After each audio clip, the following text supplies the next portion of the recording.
Hi guys, ഷോപ്പുകളിൽ വിൽക്കാൻ പറ്റും, tax ഉൾപ്പെടെ കൊടുത്ത് നമുക്കത് വാങ്ങാനും പറ്റും, എന്നാൽ നമുക്ക് ഫിറ്റ് ചെയ്യാൻ പറ്റത്തില്ല. അതാണ് മോഡിഫിക്കേഷന്റെ കാര്യത്തിൽ കേരള സർക്കാരിന്റെ തീരുമാനം. അപ്പോൾ സിമ്പിൾ ആയിട്ട് നമുക്ക് ചെയ്യാൻ പറ്റുന്ന, അതായത് ലീഗലായിട്ട് ചെയ്യാൻ പറ്റുന്ന കുറച്ച് മോഡിഫിക്കേഷൻ എന്തൊക്കെയാണെന്ന് നോക്കിയാലോ. ഓക്കെ, അപ്പോൾ നമ്മുടെ വീഡിയോയിലോട്ട് പോകുന്നതിന് മുമ്പ് ചാനൽ ഒന്ന് സബ്സ്ക്രൈബ് ചെയ്തേക്കുക. അതുപോലെ തന്നെ പുതിയ വീഡിയോസിന് നോട്ടിഫിക്കേഷൻ കിട്ടാൻ വേണ്ടിയിട്ട് ആ ബെല്ലൈക്കൺ കൂടി ഒന്ന് ഓൺ ആക്കി വെച്ചേരെ. അപ്പോൾ നമുക്ക് നേരെ പോകാം. ഫസ്റ്റ് ഓപ്ഷൻ എന്ന് പറയുന്നത് കൂളിംഗ് ഫിലിം ആണ്. നേരത്തെ നമുക്ക് കൂളിംഗ് ഫിലിം ഒട്ടിക്കാനുള്ള ഓപ്ഷൻ ഇല്ലായിരുന്നു. പക്ഷേ ഇപ്പോൾ ഹൈക്കോടതി ഇടപെട്ടുകൊണ്ട് തന്നെ നമുക്കിപ്പോൾ കൂളിംഗ് ഫിലിം ഒട്ടിക്കുന്നതുകൊണ്ട് വലിയധികം പ്രശ്നങ്ങളില്ല. പക്ഷേ എന്നാലും പരിമിതികളുണ്ട്. എന്നിരുന്നാൽ പോലും നമുക്ക് ആ ഒരു കാര്യത്തിൽ നമുക്കിപ്പം ഇളവ് ഉണ്ടായതുകൊണ്ട് തന്നെ വലിയ കുഴപ്പമില്ല. രണ്ടാമത്തെ കാര്യം എന്ന് പറയുന്നത് അലോയ് വീലാണ്. അതായത് ഒരു വണ്ടി എടുത്തിട്ടുണ്ട് എല്ലാവർക്കും ആഗ്രഹമുള്ള സംഭവമാണ് വണ്ടിയിൽ അലോയ് വീൽ കയറ്റുക എന്ന് പറയുന്ന പരിപാടി. കാരണം എല്ലാവരും ഫുൾ ഓപ്ഷൻ അങ്ങനെ എടുക്കാറില്ലല്ലോ. കാരണം ബേസ് മോഡലൊക്കെ എടുത്തിട്ട് ഫുൾ ഓപ്ഷനിലോട്ട് കൺവേർട്ട് ചെയ്യുകയാണ് മിക്കവരും ചെയ്യുന്നത്.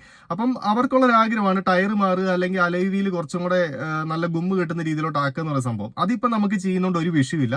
പക്ഷെ അതിനകത്ത് ശ്രദ്ധിക്കേണ്ട കാര്യം എന്ന് വെച്ചിട്ടുണ്ടെങ്കിൽ കമ്പനി പറയുന്ന സൈസ് എത്രയാണോ ആ സൈസ് തന്നെ നമ്മൾ മെയിൻറ്റെയിൻ ചെയ്യണം. അതായത് വാഹനത്തിന്റെ വീലാർച്ച് വരുന്നതിന്റെ ഉള്ളിൽ തന്നെ ടയർ നിൽക്കുന്ന രീതിയിൽ തന്നെ വേണം അലോയും ടയറും നമുക്ക് സെറ്റ് ചെയ്യാൻ വേണ്ടിയിട്ട്. അതായത് പുറത്തോട്ട് നിൽക്കുന്ന രീതിയിൽ വന്നിട്ടുണ്ടെങ്കിൽ അത് പ്രശ്നമാവും. മൂന്നാമത്തെ ഓപ്ഷൻ എന്ന് പറഞ്ഞാൽ CNG കിറ്റ് കയറ്റുന്നതാണ്. പെട്രോൾ വണ്ടിയിലൊക്കെ CNGയിലോട്ട് കൺവേർട്ട് ചെയ്യാനുള്ള ഓപ്ഷൻ വരുന്നുണ്ട്.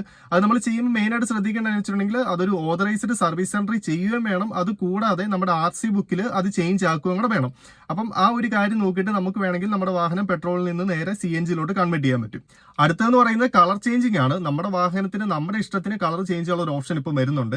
അത് സിംഗിൾ കളർ വേണമെന്നൊന്നുമില്ല, ഡ്യുവൽ ടോൺ ആക്കാനുള്ള ഓപ്ഷനും വരുന്നുണ്ട്. അതായത് ഇപ്പൊ നമുക്ക് പുതിയ വണ്ടിയിൽ കാണുന്ന പോലെ മുകളിലോട്ട് ബ്ലാക്കും താഴോട്ട് വണ്ടിയുടെ കളർ എന്നുള്ള രീതി മാത്രമല്ല, നമ്മുടെ വാഹനത്തിന്റെ പകുതിക്കെന്നൊരു കളറും അതിന്റെ ഇപ്പുറത്തോട്ട് വേറൊരു കളർ എന്നുള്ള രീതിയിൽ ഒരാക്കാനുള്ള ഓപ്ഷൻ നമുക്ക് ഇപ്പോൾ വരുന്നുണ്ട്. അടുത്ത മോഡിഫിക്കേഷൻ എന്ന് പറഞ്ഞാൽ ഇന്റീരിയറിന്റെ കേസിലാണ്. നമുക്ക് ഇഷ്ടമുള്ള രീതിയിൽ ഇന്റീരിയർ ചേഞ്ച് ചെയ്യുന്നുണ്ട്. യാതൊരുവിധ പ്രശ്നങ്ങളും കാര്യങ്ങളും ഇല്ല. ഉദാഹരണത്തിന് സീറ്റിന്റെ കവർ മാറ്റുക, അതല്ലെങ്കിൽ നമ്മുടെ വീൽ കവർ ചേഞ്ച് ആക്കുക, മ്യൂസിക് സിസ്റ്റം മാറുക, അതുപോലെ തന്നെ ഇൻഫോർടൈൻമെന്റ് സിസ്റ്റം മാറുക, അങ്ങനത്തെ കംപ്ലീറ്റ് കാര്യങ്ങൾ ചെയ്യുന്നതുകൊണ്ട് യാതൊരുവിധ പ്രശ്നങ്ങളും കാര്യങ്ങളും ഇല്ല. അടുത്തതെന്ന് പറയുന്നത് വലിയ പ്രശ്നങ്ങളില്ലാതെ ബേസ് മോഡലിൽ നിന്ന് ഫുൾ ഓപ്ഷനിലോട്ട് ആക്കാനുള്ള എല്ലാവിധ കാര്യങ്ങളും നമുക്ക് നമ്മുടെ വാഹനത്തിൽ ചെയ്യാൻ പറ്റും. ഉദാഹരണത്തിന് നമ്മുടെ ഫോഗ്ലൈറ്റ് ഇല്ലാത്ത വണ്ടിക്ക് ഡെമ്മിയാണ് വരുന്നെങ്കിൽ നമുക്ക് ഫോഗ്ലൈറ്റ് ചേഞ്ച് ചെയ്യാൻ പറ്റും. അതുപോലെ DRLs ആഡ് ചെയ്യാൻ പറ്റും.